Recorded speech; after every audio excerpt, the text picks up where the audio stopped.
I'm going to talk a little bit about, some of you may have heard some of this before, because it is a talk, or it's a subject anyway, that I've been talking on a little for the last few years, and partly because of the very activity actually that is the subject of the talk, namely the work that's being done in the market to produce standardized documents or standard documents for use in the context of hedging, particularly the initiative that's being led by ISDA and IIFM, the International Islamic Financial Market, which is a project which we, and particularly me, we at Clifford Johnson and me, have been working on.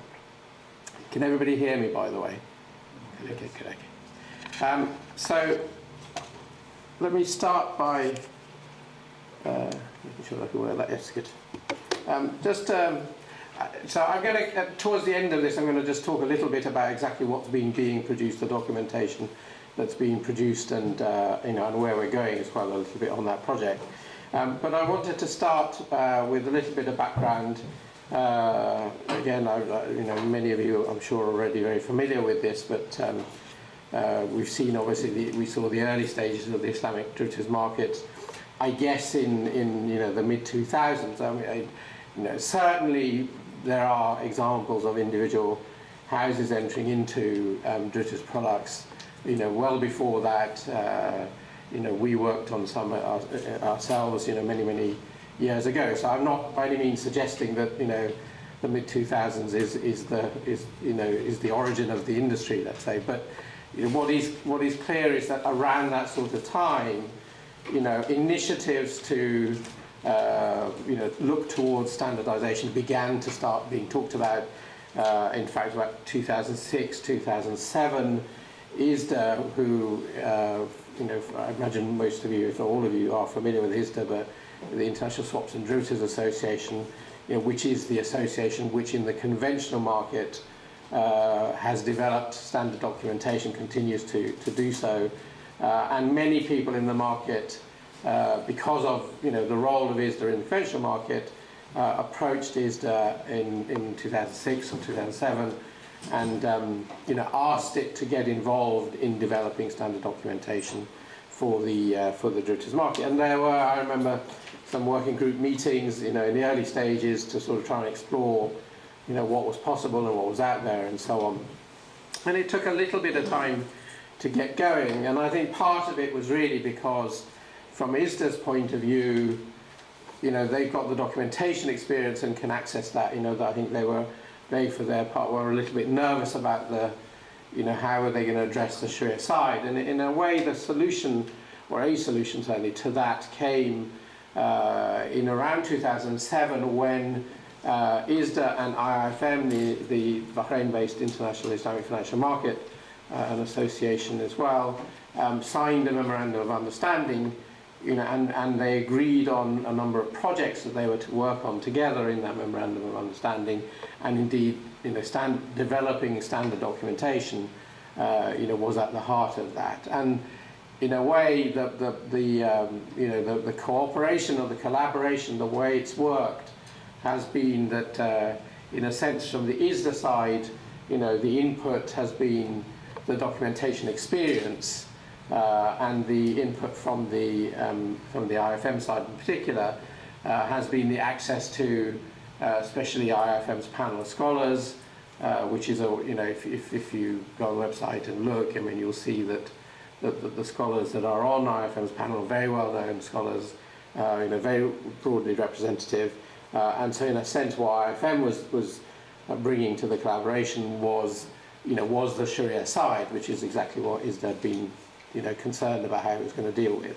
And I do think, from my own kind of participation in that it's been I think it's been even though slow on occasions and difficult to sort of progress, but over time I think we've certainly we've seen it achieve a lot of what it set out to achieve, and it's not over yet by any means, but certainly good progress has been made, particularly with, as indicated on the slide, in March 2010 the publication of the Dawood Master Agreement, the Islamic Master Agreement, which I will talk about shortly.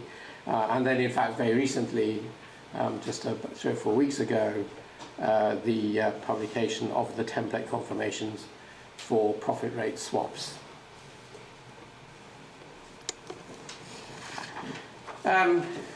The need for standardization, I mean, in a way, there's nothing special in this sense, in this respect, about the Islamic market relative to any other market.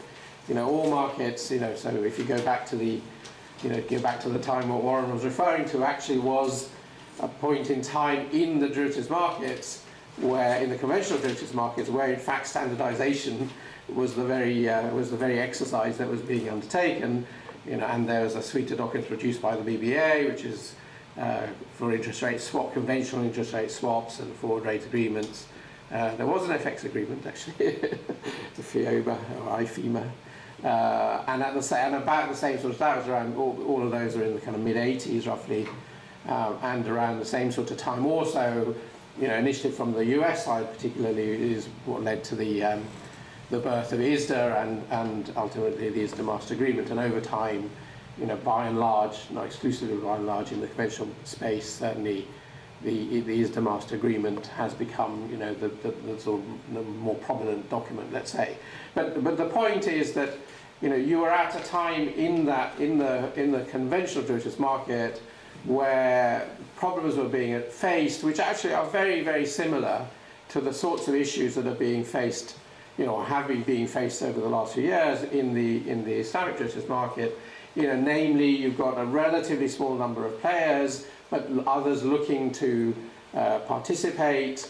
You've got, you've got still people, as a consequence, a lot of people working off their own bespoke documents. So from a kind of end user point of view, a corporate point of view, for example, if you're a treasurer at a corporate institution, you may talk to 3 or 4 banks or whatever, and you end up getting 3 or 4 different agreements to review and so on, and your legal resource is not that dramatic, so all of these things are actually almost barriers in their way to your being able to progress. Meanwhile, of course, the houses, as they deal with each other, have this battle of forms between themselves as to, well, I've got my agreement and you've got your agreement, and how we're going to kind of manage all of this. And all of this is what we've been seeing in the context of Islamic finance. It's really, as I say, something that we've seen before, and I think what it really underlines is that the reason we are where we are today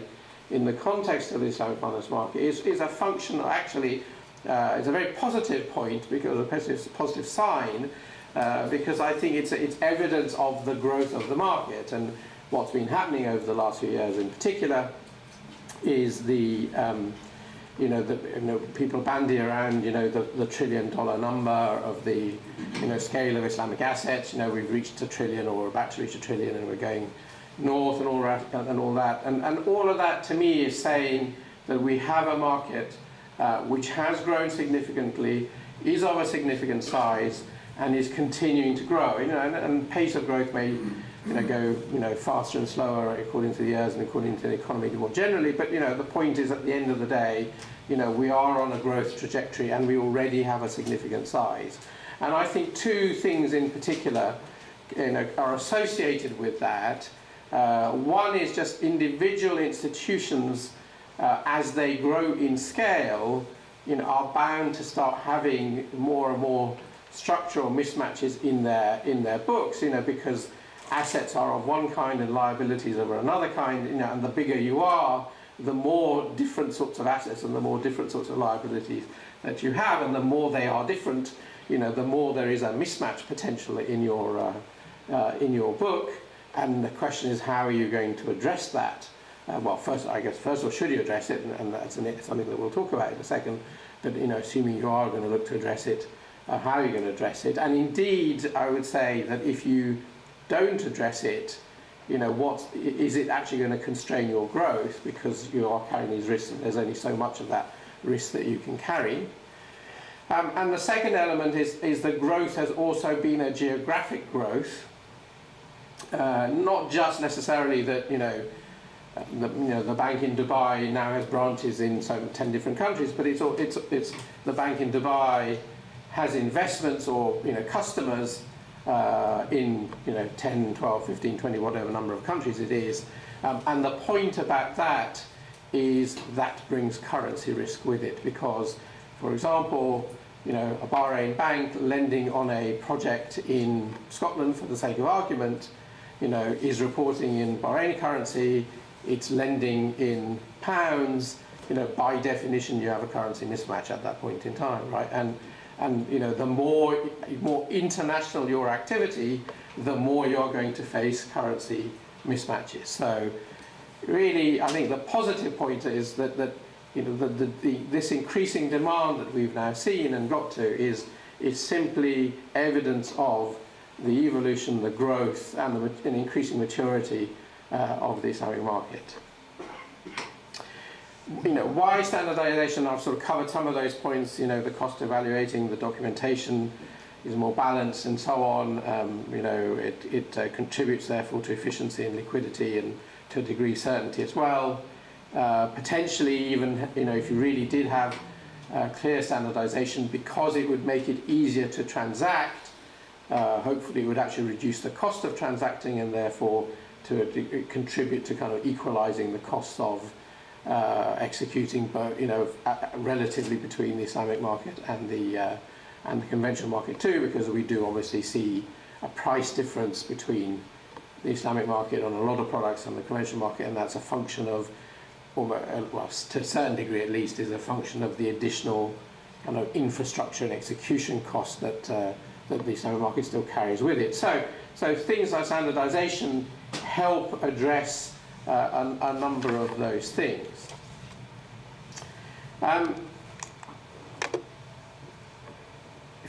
If you are designing standard documentation, what is it that what are the features that documentation should have that you wish to aim for? And I don't think that they are that complicated, actually. And again, the principles, I think, when applied in the context of Islamic finance, are not different from the principles when applied elsewhere, with the possible exception of the first one, obviously, which is clearly, if you're going to develop documentation, you want documentation which is Sharia compliant. Again, that's not, obviously the Sharia compliance is unique to the Islamic finance market, but actually any market that you look at, there's normally something about that market which is sort of slightly unique to it. And essentially what it's saying is we want something that's fit for the particular purpose that we're developing this document for. So clearly in the context of Islamic finance, what we want to have is something that is going to meet and satisfy Sharia requirements. And I'm going to come on to, again, and I hope that by the time I finish, I've got across that I don't think that these issues have been particularly complicated.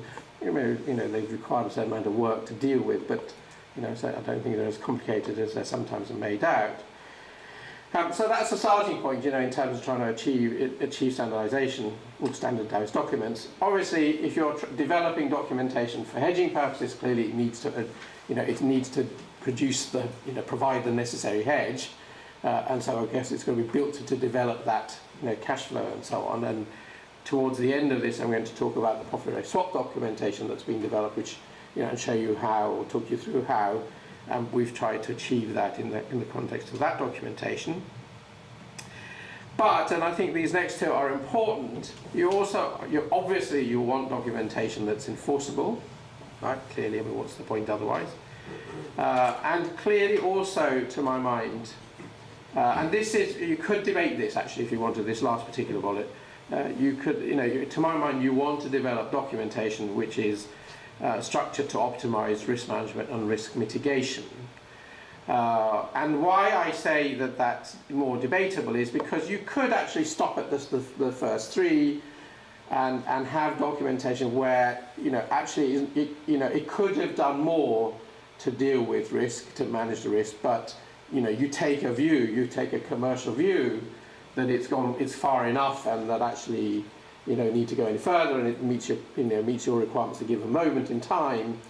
and so you're not going to worry about kind of making it as good as you really could do. And in a way, I think that's where the market has been in terms of individual houses. In other words, they've produced their own documentation in many cases.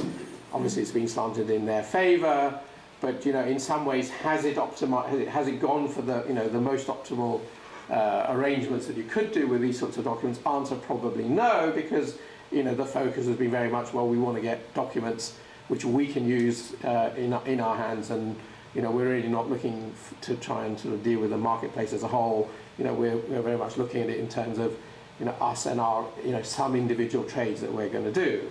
And I think the market initiatives, like the one that has been working its way through ISDA and IFM, one of the contributions that initiative makes is actually focusing also on that last bullet, which is to try and develop documentation, the standardized document, not just as standard documents, but also to say, well, actually, what's the best, what's the optimal that we can do?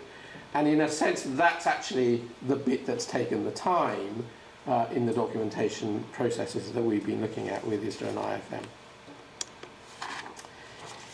A few words about Sharia compliance. First of all,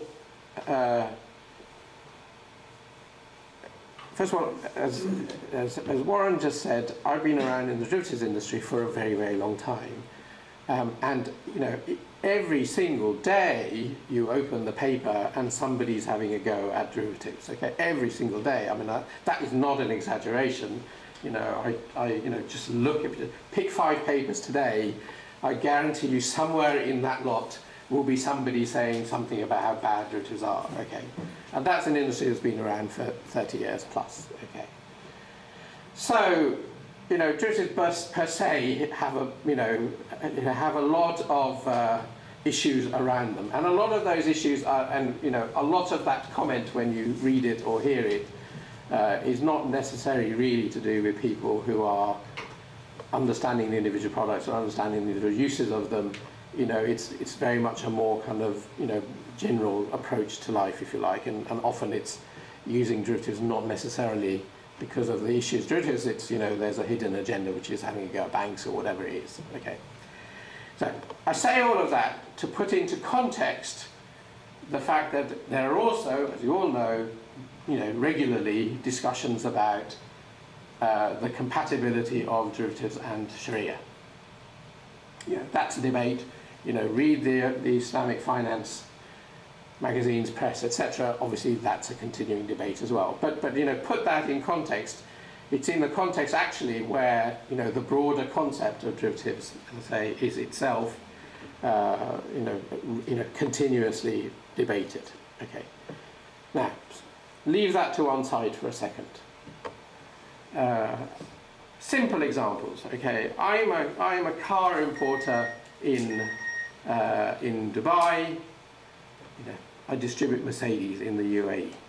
Okay, I buy them from Mercedes. I pay euro, obviously, to Mercedes. I sell in the UAE, so I sell in dirhams. Okay. So, year before last financial year, I bought X number of cars. I paid Y price for them, brought them across, transport costs X, Z, and then I sold them for A, and I made a profit. Next financial year, I paid exactly the same price for those cars. I had exactly the same transport cost. I sold them at exactly the same price. I made a loss. What's the difference? Obviously currency. It's a fluctuation in movement between the euro and the dirhams, right? Now, any number of conversations that I've certainly been involved in with the scholars, there's an acknowledgement that managing your, and by the way, clearly if you're a car distributor, playing the FX markets is not your rationale, right? I mean, you are a car distributor. You buy cars, you sell them. That's what you do, right? But to find yourself in a position where whether you make a profit or a loss has got nothing to do with your endeavours as such, and everything to do with external factors, is an important point in the sense of something that we need to all think about and consider. And if there are products available out there to you to manage that currency risk, so that actually you can avoid a situation where you're swinging from profit to loss year on year, despite your efforts being exactly the same and indeed probably increasing, right? It has got to make sense for you to look at those products, right? And that's exactly, in very broad terms, that's exactly the conversation, the conversations that I've been party to with a number of the scholars who accept that actually risk management, prudent risk management, is a sensible thing for any business to be doing. And indeed, some of them, I think, will go further and say it's not just a sensible thing to be doing, it's actually a necessary thing for businesses to be doing. There are car distributors in the UAE, believe me, right? So this is not a made-up risk. This is a real risk, okay? And most of the, by and large, the cars are imported. So actually, that currency risk is pretty much every car distributor in the UAE, okay? So now, equally, take it, that example I gave you earlier on of a bank in I'd say Bahrain, investing in Scotland. Actually, I didn't make that up. That is an example that has been given to me by one of the Bahraini banks that I've been talking to over the years. They actually did fund a golf project in Scotland, a golf course in Scotland, and they're taking currency risk, and they're saying, how do we manage this currency risk? And equally, if we don't manage this currency risk, that's not sensible, that's not good business for us to be doing, especially as it's not hard to manage that currency risk. There are products out there that we can use and we can access to help us manage that currency risk. So, at the end of the day, I think the critical thing, when you're in terms of sort of the messages that come down from the scholars, if you like, come through from the scholars, is, if you are hedging actual risk, that's okay. That's important to do. It's important to understand and to do it properly. And the emphasis really is on you must be trying to deal with actual risks that you are carrying. But if that is what you are doing, that there's nothing non-compliant about that. If you're speculating, obviously that's a completely different story, and that's not acceptable. But if you are addressing actual risks that are being carried, then that is a prudent thing to be doing and appropriate. And as I say, certainly in important scholars' views, a necessary thing to be doing. You must have real transactions. We all understand that in order to implement some of these strategies, we need to enter into transactions. Those transactions have to be real transactions, not just transfers of cash. You're all familiar with using RABA, for example, as mechanisms for real transactions. At the end of the day, we have to have real transactions taking place, real transfers of ownership, real transfers of risk, and real payments, okay? Asset must be halal, obviously, no interest rate, no interest being charged, obviously, okay? Now, those, by the way, that list, it's a paraphrase, but it is actually the exact list. If you go to the ISDA website or go to the IFM website, when they published the Tahawut Master Agreement, the Islamic Master Agreement, accompanying that publication was a publication of a 3-4 page explanatory notes paper, and in that explanatory notes paper is a section on Sharia compliance, and the guidance that was given by the scholars, the IFM panel, on appropriate use of the documentation, or the context in which there would be an appropriate use of the documentation. And those items essentially are exactly the items that they said. So, although I've tried to, say it in as simple as terms as possible, actually it is fundamentally simple. Basically, if you're hedging actual risks and doing real transactions, and obviously not speculating, no interest, then then you're okay. And by and large, if you look at many industries, those principles in a way, I can leave aside the interest point for a second, but many investing bodies have very similar principles underlying them. For example, insurance companies and asset managers for a long time, insurance companies itself, I mean, the law has changed a little bit now, but I mean, in many countries, including this until very recently, the only authorized derivative activity for insurers was hedging. Okay, they were allowed to enter into derivative transactions for hedging purposes, because that was regarded as an appropriate thing to do, not for speculative purposes. Go back many years, the famous local authority cases in the UK, what were they about? They were about what was the capacity of local authorities to enter into derivative transactions. Answer, they were allowed to hedge, but they weren't allowed to speculate, and the problem was some of them had gone into the speculation territory, almost using this derivatives as an investment product rather than as a hedging product, and that was the source of the problem. So the principles that are there, although they're in the context of the Islamic finance industry, and obviously have some elements like the no interest element, which is clearly particular to the Islamic finance industry, the basic principle of using derivatives for hedging purposes is actually a very, very widespread investing rule, if you like.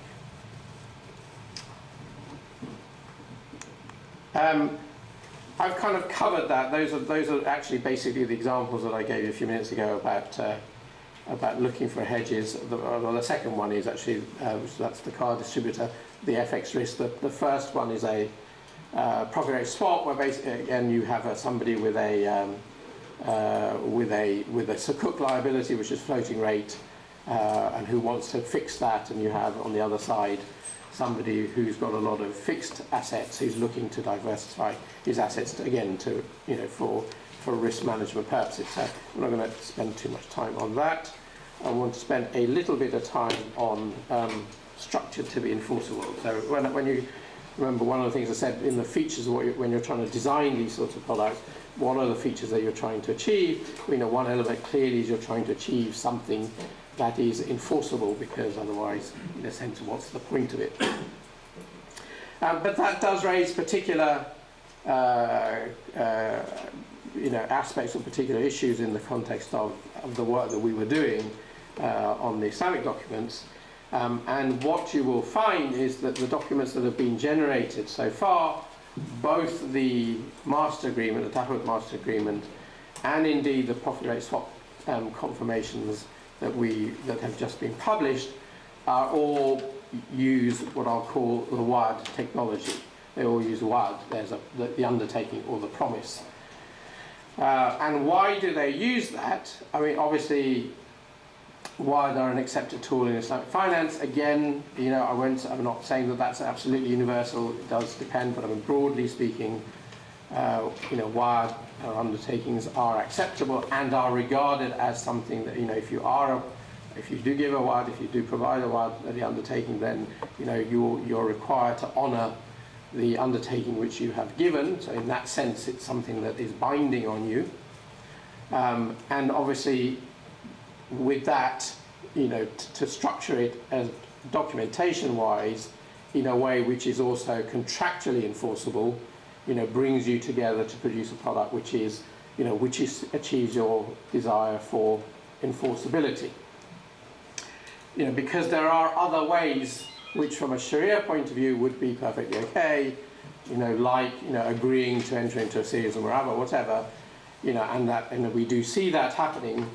The difficulty with those, or that structure, is that when it comes to enforceability, contractual enforceability, that does raise issues, and so certainly for the moment, the path that we've gone down has been around the WAD because of the better ability to achieve contractually enforceable documents, which are also Sharia compliant.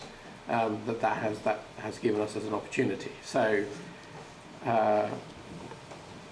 I'm talking broadly contractual enforceability there. I've got a note about insolvency and enforceability, and I'm going to come back to that in a second. And then structure to optimise risk management. And this, as I say, I think this was the extra, if you like, that the initiatives through the association, did need to focus on in terms of, if we were going to develop documentation, it wasn't just that we were going to develop standardized documents, it was actually that we needed to, the opportunity needed to be taken to develop documents which were not just standard and not just enforceable, but actually, as optimal as possible in terms of the risk management and risk mitigation techniques that they use. And that, again, it was not hard in one sense because things like the ISDA master agreement, many other master agreements in the industry have already gone down this path, and if you look at what is it that the master agreement is giving you, what it's trying to do is obviously maximize the risk management capacity of the document. So, for example, where you have a whole series of transactions with a particular counterparty, in a sense, because of that series, you've got an accumulation of risk between the two parties. But on the other hand, individual transactions will have relative values, and you're going to have some, with the way of the world, if you are just, if you have a kind of normal portfolio, if you like, or a normal book, you are going to find yourself in a position where some of those transactions will be in the money for you in your favor, and some of the transactions will be in the money for the counterparty. And the point about that is that inherent in that relative value is an element or is an opportunity for risk mitigation, because if you look at each transaction individually, you'll pay, or the liability is whatever the liability is, the asset is whatever the asset is. But actually, if you step back and look at it as a book, then the aggregate value of it, because of the netting capacity, because of the offsetting that's built into looking at it as a book, is going to reduce the liability and reduce the asset size. So inherent in that approach is a risk management tool, and that's at the heart of master agreements generally. And so clearly in developing the documentation that we were working on, trying to achieve that was one of the standards that we were seeking to achieve. And so the Tawhid Master Agreement is a master agreement, governs all transactions. The confirmations, like the PRS confirmations that I mentioned, sit under it, and the principle of it is that, in the event of a default or various other events, you can terminate through the agreement itself and the provisions in it, you can terminate all of the transactions, close them all out, net, and hopefully reduce the position of the parties to whatever the net number is between the two of them.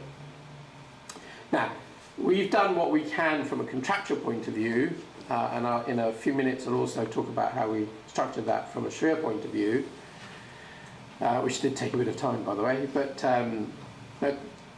we have to face up to the fact that at the end of the day, the enforceability of all of these things, like any document, like any contract in an insolvency, does depend upon the insolvency law that's relevant to it, and if you're involved in the derivatives industry, you will know that there's a lot of focus on netting, getting netting opinions and all of that, and all of that is simply about verifying the enforceability in an insolvency situation of the documentation, where it's got a whole series of transactions under it. And if you are involved, again, you'll know that the worldwide picture is that, there are many, many places around the world where insolvency laws either have always been structured in a way which would recognize the effectiveness of netting mechanisms and closeout mechanisms, and other countries where they historically haven't, but the law over time has changed to allow recognition of it. But a lot of the jurisdictions to which Islamic finance is relevant, unfortunately, are not in that situation. And mainly because insolvency law itself, corporate insolvency law or personal insolvency law, is actually itself quite an undeveloped thing, and as a consequence, enforceability in an insolvency situation is by no means certain, and in a number of cases clearly not feasible. So, in a way, again, just to not get too kind of excited about, or too overexcited about what we've achieved by developing documents, you have to look at it in context.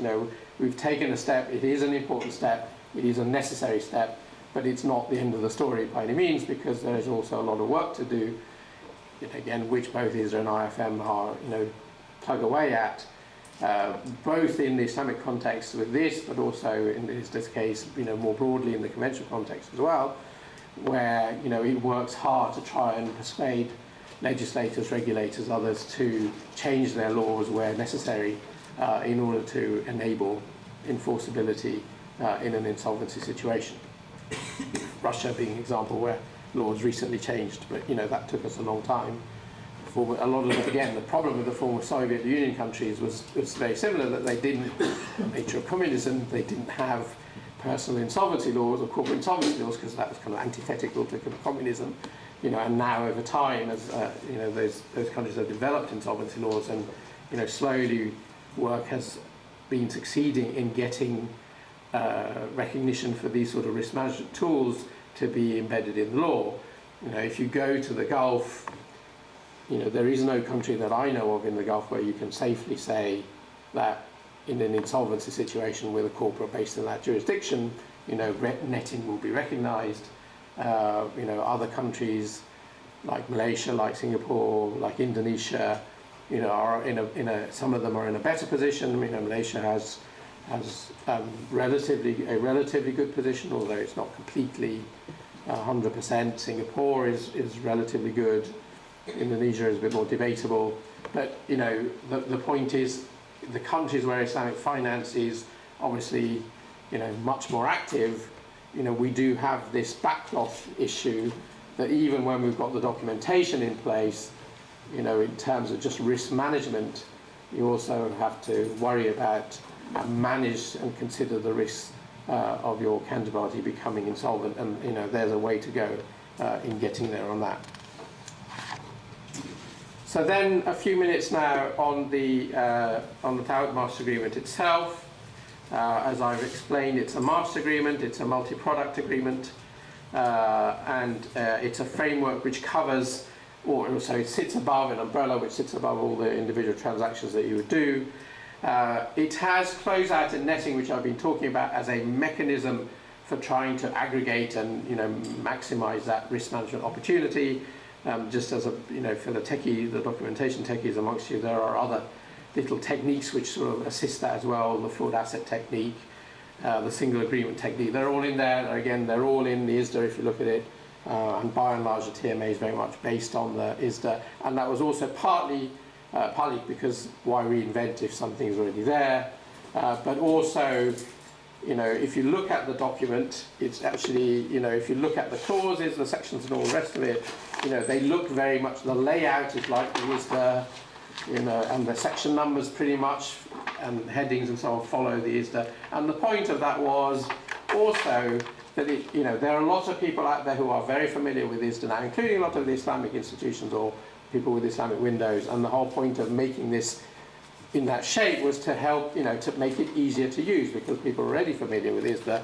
They have their policies, actually they can piggyback off that and start using this document more easily. So it was a deliberate policy to try and make the document as user-friendly as possible, from the point of view of a lot of the people who would be using it.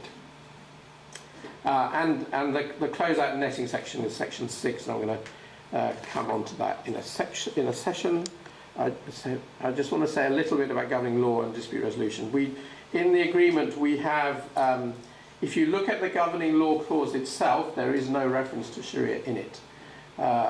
Elsewhere in the agreement, in the representations, each party represents that to the extent that Sharia compliance is relevant for it, it has obtained its own internal approvals necessary to enable it to enter into the document and indeed enter into transactions under it.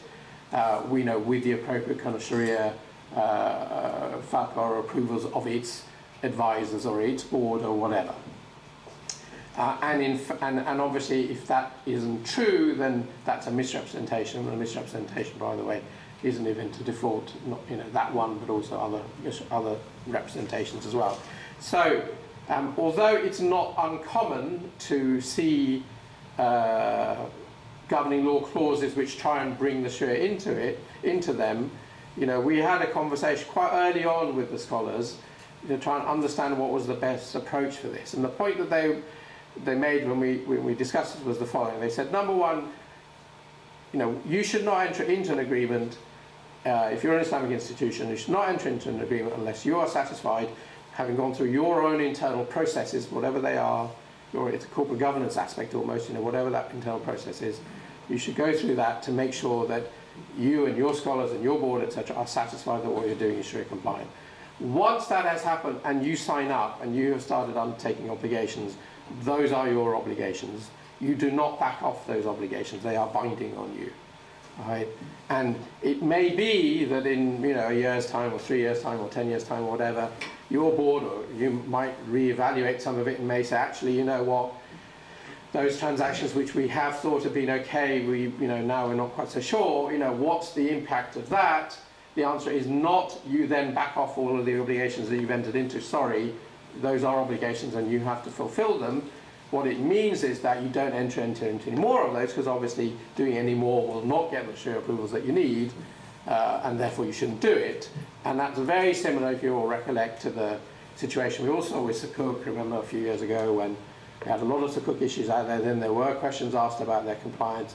What that meant was not the Sukuk that had been issued were terminated or redeemed. What it meant is people didn't do any more of them, and we had that conversation with the scholars early on. We actually had that conversation again at the end, towards the end, said, because it was something like 3 years gap in between the two conversations, and we said, are you really comfortable about that? And they were absolutely clear. There was no single dissent on that. Once you have entered into an obligation, obviously, you should only have done it in good faith on the basis that you understood it to be Sharia compliant and had been through your own internal process. But once you take on an obligation, you must comply with your obligations. And so including the Sharia in the governing law clause actually is not an appropriate outcome, was the result of that conversation. And indeed, having an event of default or a termination event, which is, the Sharia has been looked at again, was also equally not an appropriate approach, because, once the obligation is there, it needs to be complied with. Early termination, there's a lot of stuff in this which I'm not going to go through in detail. Basically, it took us a long time to get through this bit. And the key aspect of it was the fact that, and I go back to the point I made earlier, which is that when we were developing these documents, what we're trying to do is produce documents which are optimally valuable to the marketplace. And one element of that was regulatory capital. In other words, we want documents which, from a regulatory capital point of view, as well as just from an enforceability point of view, are as valuable as they can be. And I'm sure you're all familiar with netting and regulatory capital around netting and the advantages of that. To be able to achieve those advantages, if you look at the capital rules, they require not just an enforceable agreement, so that you can claim against your counterparty. They also require an agreement or arrangement where if you are the one, if you're the non-defaulting party and you're out of the money when it comes to a closeout termination, you have to pay, you are obliged to pay. And actually structuring that last bit was a real exercise and took a lot of explaining, and fundamentally the mechanism that we developed to achieve it was this thing called the Musama, where what you'll find is there's a Musama, which is a sale and purchase transaction, built into the master agreement. And essentially the mechanism is that, if there is a termination, I've entered into these transactions with you, I've entered into them because I have been hedging, that golf course I've invested in Scotland, or, the euro that I need to buy those cars from Mercedes or whatever. And if you are my counterparty and you have gone bust, for example, we've had to close out, I am now unhedged. I'm going to need to go back into the market to get new hedges. That's going to cost me money in principle. And essentially we created an index. We valued, we looked at what the aggregate amount of that cost was to you, and treated that as an index and used that as the basis for the purchase price under the Musama transaction. But if in fact the market had moved in your favour, so actually it was cheaper for you now to get the new hedges in place, so actually you were making a gain, then again that flows into this index that we have, and in fact what it does in documentation terms is it allows the defaulting party to exercise a wad which you have given to enter into a Musama transaction, and the price of that Musama is essentially going to give him the gain. So we ended up, and again this is, you see this in the conventional market documentation, but you also have it now in the Islamic documentation. You have a mechanism that on a closeout, it's not just the cost of the damage that's recoverable or payable, it's the gain as well that is recoverable, even if that's owed by the non-defaulting party. And I say that was very deliberately included in order to facilitate the regulatory capital treatment of these transactions. So then a word about the PRS structures, property rate swap structures. They use Murabaha, so in other words, when you have those floating profit rate flows or fixed profit rate flows, the mechanism that's used to get them across from one party to the other is off the back of a Murabaha transaction. Again, the scholars are very clear that you need actual transactions, real movement of assets, real movement of money, real movement of risk. All of that is built into it. It's the obligation to enter into Murabaha is based on the wad that the party is given. So each party gives a wad under its, depending on the flow it's provide, and then. Just so you know, what we've tried to do is generate documentation which allows people to implement these transactions either by actually having two sales, the sale which generates a fixed rate leg and the sale that generates the floating rate leg, or as we are increasingly seeing in the market, because again this is a risk management tool, a single sale which is for the, which is a sale where the profit element is the difference between the fixed rate and the floating rate. We've allowed for that, and we've also allowed for, in terms of timing of when you enter into your Murabaha, do you do it at the beginning of a calculation period or the end of a calculation period? Again, we've built that flexibility in so you can do it according to your systems basically and the approach that you take. So that's it. Sorry, I rushed the last bit of that a little bit, and I'm happy to take questions. But again, just to sum up, I think just what I say is I think, to my mind, what we're seeing is a market which is growing, and its growth is bringing the need for these sorts of products with it because they are risk management products. Risk management and hedging is normal across the board. It's normal for Islamic finance. It's normal in the conventional market, and actually limiting yourself to risk management and not speculate also is a perfectly normal thing, both in the Islamic finance market but also in the commercial market as well. And that fundamentally is why I think these products are perfectly acceptable. And I'd say that's been the discussion that's come out of the meetings and the discussions that we've had with the scholars. And then in documentation terms, we've not been trying to, we've had to structure it a little bit to make it work from a share point of view, but we've not been trying to achieve things that actually aren't exactly the same things as anybody's trying to achieve when they're developing standard documents. And I hope I've explained to you what those are. So thank you very much.